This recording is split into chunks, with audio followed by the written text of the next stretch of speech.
Hello guys, ito guys ang aking kamatis. Nag-iisang kamatis pero masigla. Marami siyang bunga. Nakailang pitas na ako dito guys. Ayan, dandahanin lang natin ang pagpitas para yung green pa ay hindi mahulog. Oh, yeah. Yan yun. Diba? Oh. Yan. Saan na yung iban niya? Kukunin ko ulit. Ayan. Wow. Iangat ka na. Kaya angat na kita para hindi ka maluto sa lupa at hindi ka madumihan. Ayan. Nalagay kita dyan. Tapos tatalian kita mamaya. Oh. Ayan. Dyan. Ito ang aking ilaw. Bakit ka nagaganyan, nagdidim? Oh, walang charge. Ayan. Ay, naku. Lagay ko sa aking hita. Guys, naglagay ako ng mga tain ng kalabaw. Para sa aking mga halaman, nakatulong sa pagpapataba ng aking halaman. Ayan guys, marami na ako.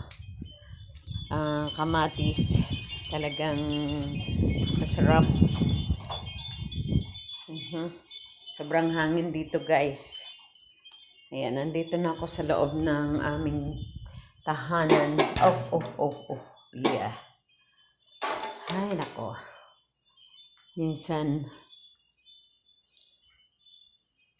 kadalasan pala pagka napagod ka hindi mo alam ang gagawin dahil pagod ka sa labas, tapos maghuhugas ka ng kamay para magluluto. Mahirap mag-isa. Yan, malakas naman ang tubig namin guys dito. Yan ay tubig ng deep well, pero nagpagawa kami ng hose. Ano ba yan? Paggawa kami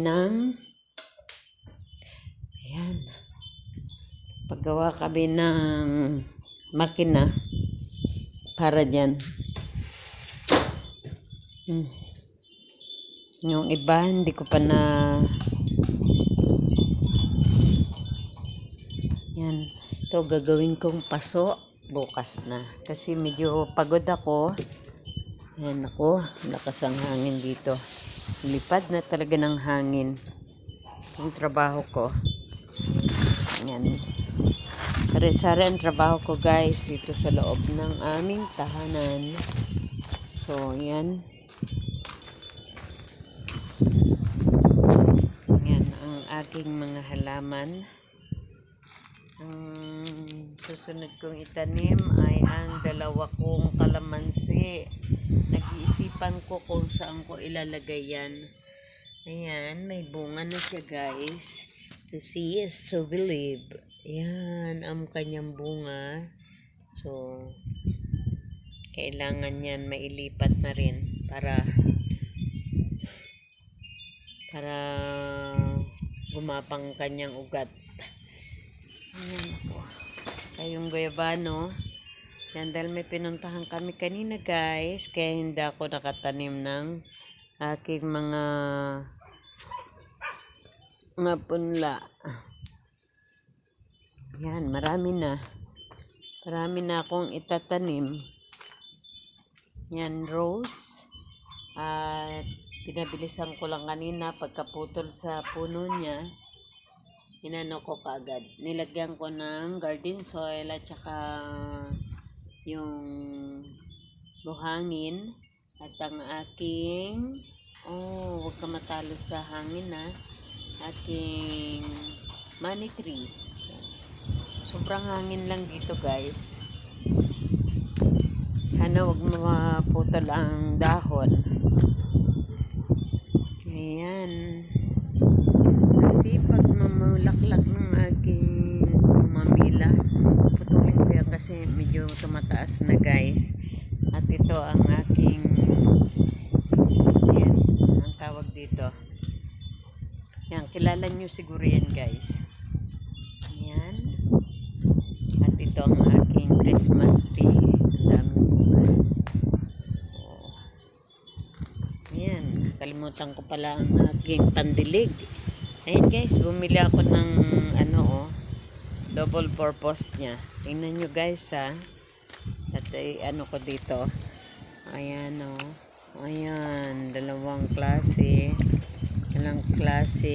Ayan.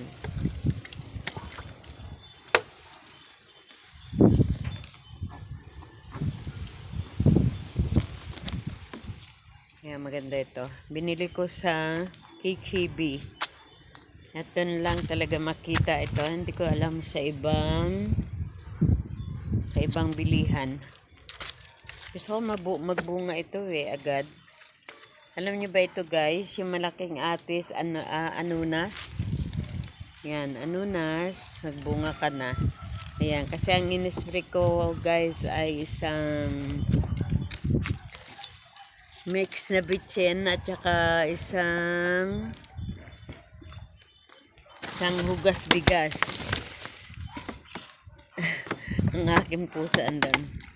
Hugas bigas. Yan. Bahala ka na dyan kung hanggang saan yung magbubunga sa'yo. Basta gusto kong magbunga siya. Ang aking kalachuchi. Yan. Nagdilig ako kanina pero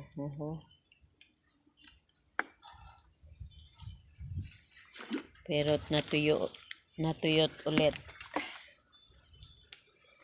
dahil sa sobrang hangin. Ayan, ako. Ang sabi ng pinsang ko, wag daw masyadong ilapit ang itong tae ng kalabaw or baka kasi mainit daw. So yan, ginawa ko talagang siniksik ko pa dito sa puno. So yan, distansya konti. Kasi kailangan ito guys daw ng may halong lupa. Idikdikin mo tapos may halong lupa. Ayan, totoo nga oh. Yan, nasunog yung niya. Yung ito, nasunog dahil sa sobrang mainit din pala itong dumi ng kalabaw. Yung kanyang pupo. Ay, nako. Halit lalaki yung halaman natin, baka lalong naging bansot. Ayan. Happy watching guys. Gabing-gabi na ako dito pa rin sa aking garden. Kasi hindi ako mapakali. Dahil pagka oras ng gabi, sobrang oras ng gabi. Pag tanghali, sobrang init ang panahon. Kaya, yan, chinecheck ko sila kasi sayang yung pagod natin guys na mag-prepare ng mga ganitong halaman. Tapos magpapatubo ka pa. Tapos maraming tubig ang nasasayang. Pagod mo. Tapos mamamatay lang rin. So, yan. Chinecheck ko siya. Tingnan nyo, tuyong-tuyo ang dahon sa sikat ng araw. Ay nako, ewan ko. Sana lang siya, magsibol. Kasi pag diniligan ko yan, ay basa pa doon sa ilalim, basang-basa pa. Pag diniligan ko siya ulit, wala na, maluluto na yan, madudurog na sa tubig. Ayan, ito na lang siguro yung matibay dito sa kanila. Matibay. Itong halaman na ito. Kaso kung hindi mo siya i-elevate. Ay! Shop! Oh my! Ano ba yan? May palaka. May palaka. Eh! Ay! Naku guys, sorry.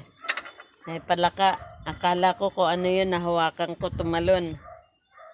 Yan. Kung hindi mo siya i-elevate guys, magulo itong halaman na ito. Pero, kaya ganyan. Nilagay ko siya sa paso. Tapos, nakaangat. Dahil kung ito ay nilagay mo sa lupa, kakalat, dadami ito agad. Yan.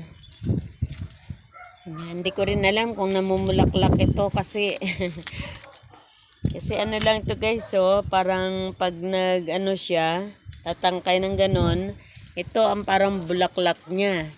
Yan, magaan mag another ano na naman siya ng ibang yan, katulad niya no, nagkumpul-kumpul na.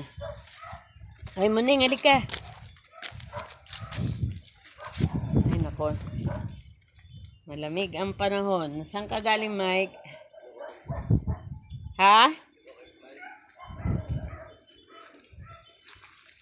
Ayan, no.